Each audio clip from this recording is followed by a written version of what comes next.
There is nothing set in stone about whether Giannis Antetokounmpo wants to stay in Milwaukee or whether he wants to leave elsewhere. He's been evaluating his future this entire offseason. I reported way back in mid-May that he's open-minded about whether his best fit is in Milwaukee or is it a trade elsewhere. That process has been continuing. There's been some real conversations he's having with his inner circle, from my understanding. And the one big question that is surrounding Giannis Antetokounmpo, that's surrounding his camp, is can he win another championship? Is this Bucks roster built for this upcoming season, for 2026-27, for him to win another championship, his second championship? We know how bad he wants to do that. And so only Giannis Antetokounmpo can make that determination, and clearly he wants to do it on his own time. I will say this, there are multiple teams that I know of that are literally waiting right now on what decision Giannis Antetokounmpo makes, waiting to see, does he actually hit the market? Training camps don't start till mid-September. There have been examples in the past. Kyrie Irving was traded to the Boston Celtics in August when he got moved. Damian Lillard was actually traded to Milwaukee in September. So there are deals that happen late in summers. So, David, you heard Shams say, clearly Giannis wants to win a championship. Can he do it in Milwaukee? Should he want out or should he want in? Oh, first of all, it boggles my mind that Milwaukee has made these moves that they have made without Giannis already having bought in. If they have made the moves to stretch Dame Lillard and put those $20 million on their cap for the next few years, to pay Miles Turner and put that on their cap, and Giannis has not already agreed and they haven't had discussed this with him, this could go down as one of the most fiscally irresponsible moves that we have seen in the NBA in the last 20, 25 years. So I would hope that there's been some discussion for Giannis to be a part of this team, for that to have happened. And if that's not the case, this is one of the biggest risks that I could imagine a team making. Now, if we're talking about Giannis deciding to stay or go, if Giannis is deciding based on winning and wanting to win another championship, he needs to go somewhere else. There's no championship window for him in Milwaukee. The team is not good enough, and especially even in the East that is weak. The team just is not good enough for him to win a championship. Now, if he wants to stay there emotionally because he loves Milwaukee and Milwaukee loves him, that's another thing. But if we're talking about basketball decisions and basketball reasons, Milwaukee should want to move on from Giannis to get the most that they can out of the draft picks and the assets that they have for him, because there's no championship there. And Giannis should want to go somewhere else where he can win a championship. If we're talking just basketball, those are the moves that make the most sense. Give me the last word on that, Shams. So to answer that question, was he consulted? Was he brought up? I'm told Giannis Antetokounmpo was not consulted before they went madness. That is, and stretched and waived Damian Lillard $113 million and signing Miles Turner. Was he told beforehand? He was told that the deal was happening. But this front office, John Horst, their general manager, he has shown over the last 3, 4, 5 years that he's going to make swings, whether Giannis Antetokounmpo wants him to or not. Clearly, he knows Giannis wants a contender there. So when he went out and got Damian Lillard, they didn't consult Giannis before they did that. They just did it. Same thing here with Miles Turner. Now, the ultimate decider, though, is whether that's good enough is Giannis Antetokounmpo. And so we'll see if he feels like this team is good enough. And now, why is it so hard for him to get to the point, do I stay, do I leave? It's 12 years. The equity that he's had there, he brought that city a championship there. I think it means a lot to him. So it's really the logic of where this organization's at versus, I think, a fairy tale and what he wants as a storybook. The decision will ultimately be his. He has not yet made it. I love it when you empty out the notebook. Thank you, Shams. Ladies and gentlemen, Warriors fans from around the world, what if I told you the dynasty might not be over just yet? What if I told you that the band could get back together and the trio that brought us 4 championships might have one last ride left in them? Yes, we're talking about Stephen Curry, Draymond Green, and yes, Klay Thompson. After months of uncertainty, a potential 3-team trade could bring Klay Thompson back home to the Golden State Warriors. And not only that, it would also solve the Jonathan Kuminga dilemma in one clean, strategic stroke. In today's episode, we're breaking down every angle of this proposed deal. Is it the emotional farewell this dynasty deserves? Is it the spark that could reignite a final championship run? And perhaps most importantly, is it the right move for the future of the franchise? Let's get into it. Klay comes home. First, let's talk about the heart of the deal.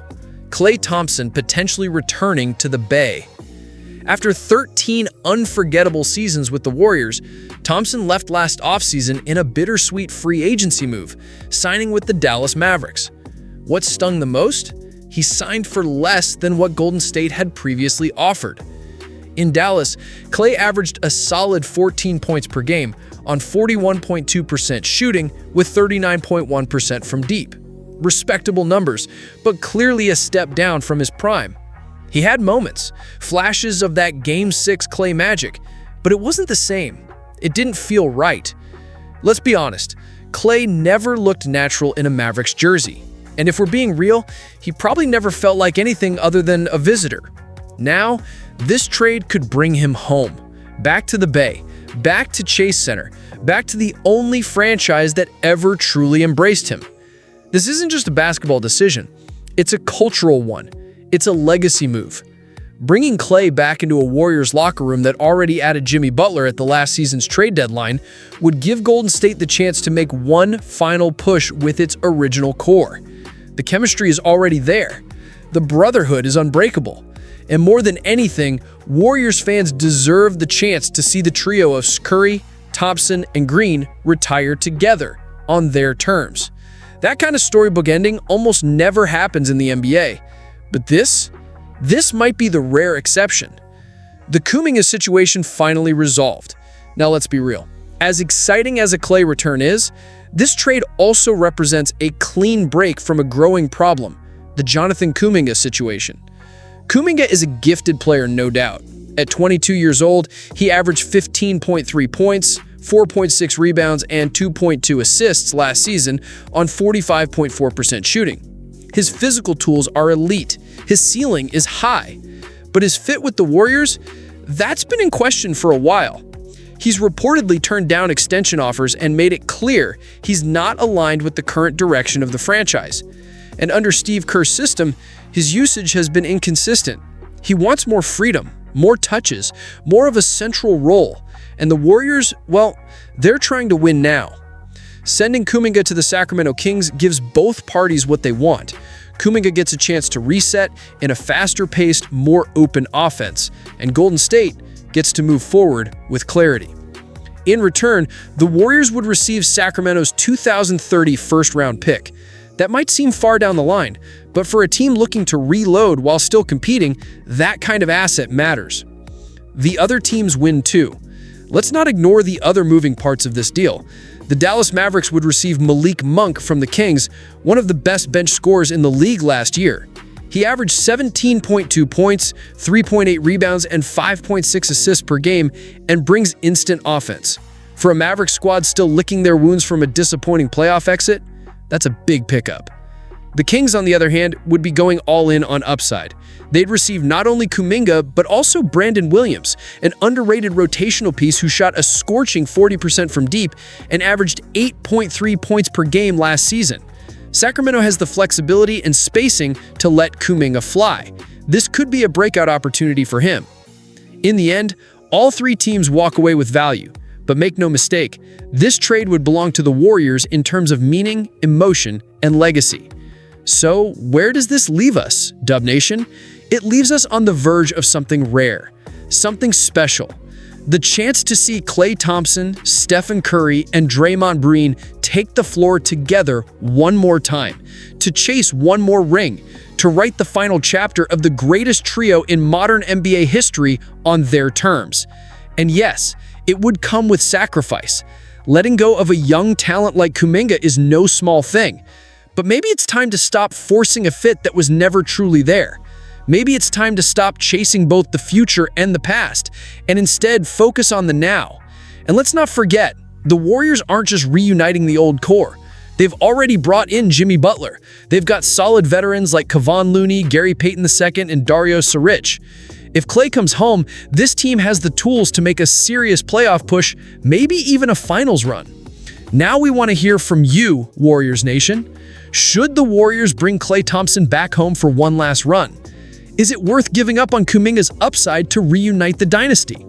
Or should Golden State stay focused on the next generation and keep moving forward? Drop your thoughts in the comments below. Let's debate it, let's dream it, let's talk about what this franchise means to us, to the league, and to basketball history. Because if this trade goes down, it won't just be a transaction, it'll be a moment. And maybe, just maybe, the spark that sets fire to one last championship run. This has been Warriors Nation News. Thank you for watching. Subscribe, hit that bell, and stay with us for all the latest updates, trades, and inside stories from the heart of Dub Nation. We're not done yet. Let's go Warriors.